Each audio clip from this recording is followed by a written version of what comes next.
Angela Dolcetta has lived in the same home in Melbourne's north for more than 50 years. I love this place. The house is getting a little bit too big for me, but I just don't want to move from here. And truly, I would like to go in a nursing home. So she can stay in her home for as long as possible, Angela Dolcetta has applied for a home care package to get help with shopping, gardening and cleaning. I got arthritis in my hands, my shoulders not working anymore. That's what I do need. I need like help around the house. There are 4 levels of home care packages, with government subsidies ranging from $9,000 a year for basic everyday help to more than $50,000 for more complex help. The money is paid to a provider chosen by the recipient. I've been assessed for level 2 since October, and I thought once they assessed me, I thought, well, this is good, I can call the people, but no, I was put on a waiting list. Even though she's eligible, Angela is waiting to hear when she'll actually be allocated a package. After the Royal Commission, the federal government promised money in the budget to roll out 80,000 more home care packages over 2 years. Almost 27,000 of those had been released at the end of February.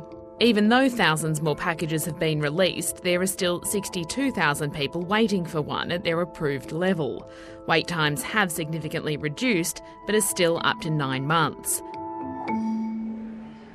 6 to 9 months is way too long for older people to wait for a home care package. Older people are telling us that it's actually forcing them into either residential aged care, and actually some people are dying while they're waiting for the right level of care and right package. In a statement, a spokesman for the Minister for Aged Care Services, Richard Coulter, said wait times are at their lowest levels since he took over the aged care portfolio in 2019, and there's no evidence to suggest that deaths could be attributed to waiting for a home care package. Angela Dolcetta gets some fortnightly Commonwealth-funded cleaning, and she has family to help while she waits. But there are concerns that even when older Australians are allocated a home care package, they're not getting the support they need.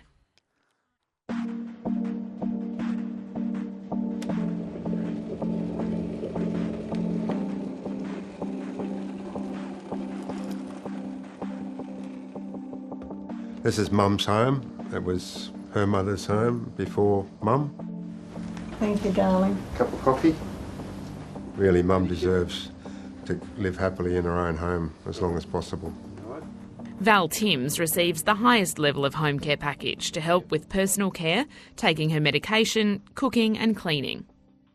I get a lot of help. I wouldn't be able to manage without it. I get people come and get me up in the morning, get me going, which is a bit of a big job to do. And then through the day they make sure that I eat and drink.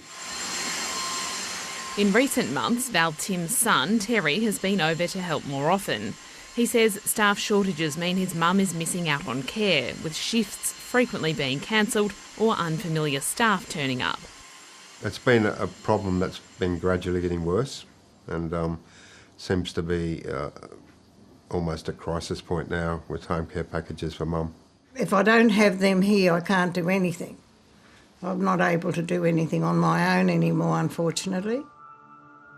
In a statement, Val Tim's provider, Australian Unity, says workforce shortages are a nationwide problem and it's experiencing challenges recruiting and retaining suitably skilled staff, a problem further exacerbated in regional and remote areas. Val Timms currently has $29,000 of unspent funds in her package. That's funding the government provides to support my mother that can't be spent because the provider hasn't got the staff and to provide the services. The Older Persons Advocacy Network has been hearing from older Australians and their families across the country about staff shortages affecting home care packages. They might go days without the level of support that they need. Elizabeth Drozd was pleased when the government released more home care packages. Unfortunately, we find ourselves where providers are not able to respond because of the workforce shortages. Yes, this was the issue. She's the Chief Executive of Australian Multicultural Community Services, a home care package provider. what's the latest regarding... They've been turning away new clients since December because they can't get personal carers to fill shifts.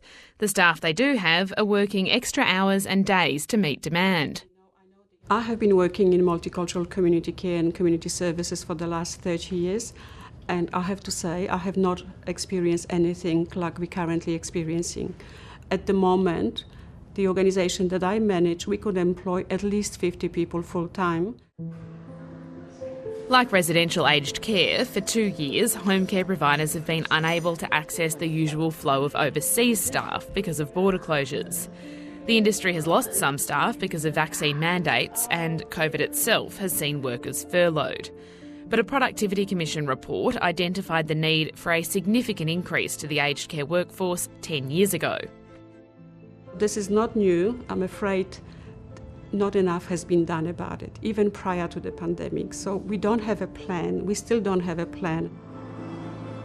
The federal government recently heeded calls from advocacy groups and unions to deploy the army to residential aged care, but that doesn't help home care. Last year, the Royal Commission into Aged Care recommended an increase to award wages so the sector would attract more workers.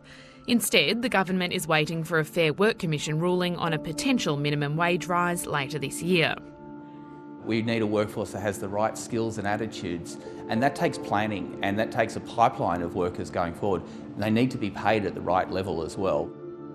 A year ago, the government announced more than $90 million to grow the home care workforce by training 18,000 new personal care workers.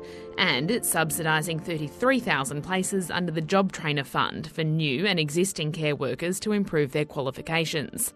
Really, for the next 6 months, 12 months, I actually don't see, and I'm not that optimistic, we will be able to really improve the situation in relation to workforce shortages.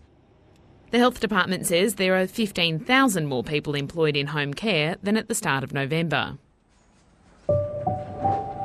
The recent floods have forced Val Timms out of her home.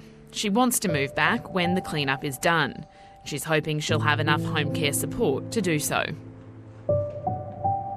It is a real concern that the thing that enables people like my mum to stay in home isn't as solid as it should be.